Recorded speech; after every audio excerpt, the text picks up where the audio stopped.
और अब मैं छोड़कर जाऊंगी भी नहीं यहाँ से जब तक शिव जी मुझे मिल नहीं जाते। सत्य ऋषि को पता चल गया कि इनकी तपस्या सिद्ध है, ये शिव जी को ही प्राप्त करके रहेंगी। कहा आपकी तपस्या पूरी हुई, आपको अवश्य ही शिव जी प्राप्त होंगे।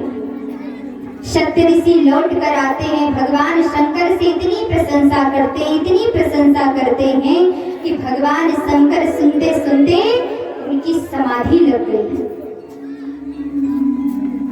यहाँ जब समाधि लगी तो यहाँ की कथा तो चली, लेकिन आगे क्या हुआ?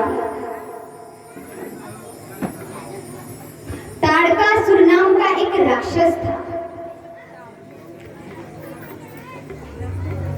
उसने भगवान ब्रह्मा को तपस्या करके प्रसन्न कर लिया। ब्रह्मा जी ने कहा वरदान मांगो, क्या चाहते हो? ताड़कासुर ने कहा कि मुझे ऐसा वरदान दीजिए कि मेरी कभी मृत्यु ना हो। ब्रह्मा जी ने कहा ऐसा कैसे हो सकता है, मृत्यु तो होना ही है, कुछ और मांग लो। अब वो विचार करने लगा क्या मांगो। ध्यान आता है कि भगवान शंकर का जब ब्याह हुआ था तो उनका कोई पुत्र नहीं हुआ था।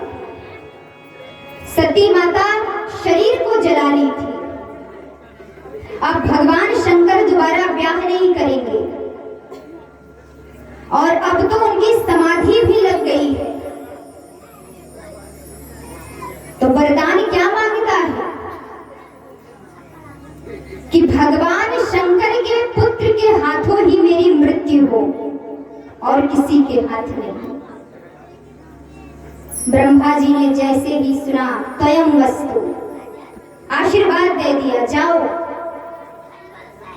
अब यहाँ देवी देवता सभी देवता परेशान हो गए।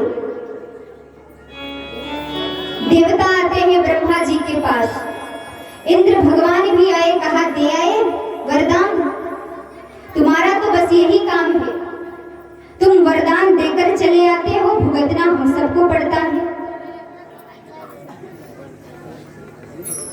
कहा अब तो कोई रास्ता निकालना पड़ेगा। तो कहते हैं कौन सा रास्ता? कहा ठीक है, कामदेव को बुलाओ। अब सभी जाते हैं, कामदेव को बुला कर लाते हैं। कामदेव आते हैं, कामदेव से कहा जाओ, जाकर के शिव की आराधना को भंग करो।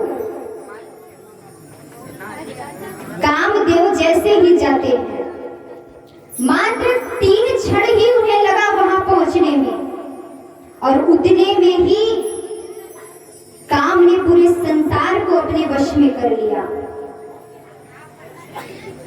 पूरा संसार काम के वश में हो गया।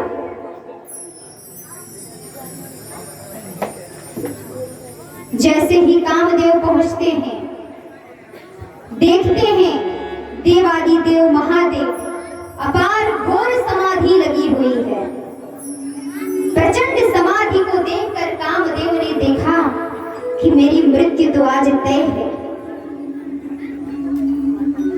लेकिन आम के वृक्ष को देखते हैं, कामदेव ने फूलों के 5 बाण को तैयार किया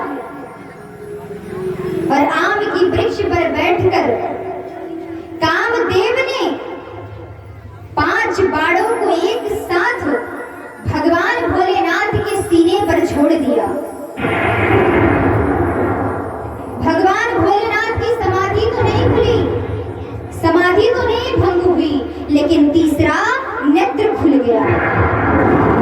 चारों ओर देखने लगे, नेत्र लाल है। भगवान भोलेनाथ ने जब चारों ओर देखा तो नजर पड़ी आम की वृक्ष की तरफ।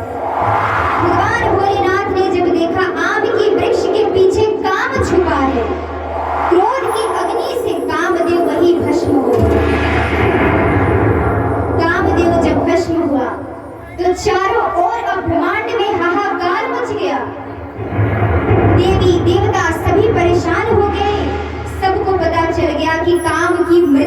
गई है। यहाँ काम की पत्नी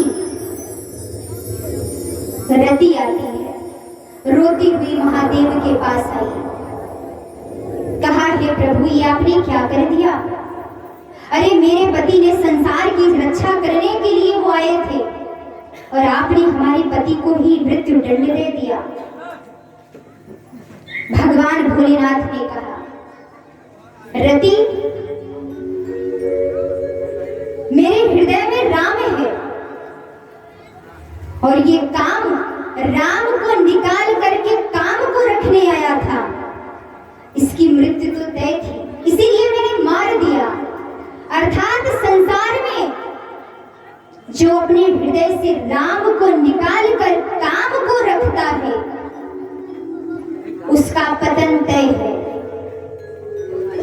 भगवान राम के स्थान पर काम नहीं हो सकता कभी, और भगवान शिव के हृदय में राम दिन रात वास करते हैं, उनके हृदय में विराजमान है, तो वहां काम अपना स्थान कैसे बना सकता है? रति से कहा, जाओ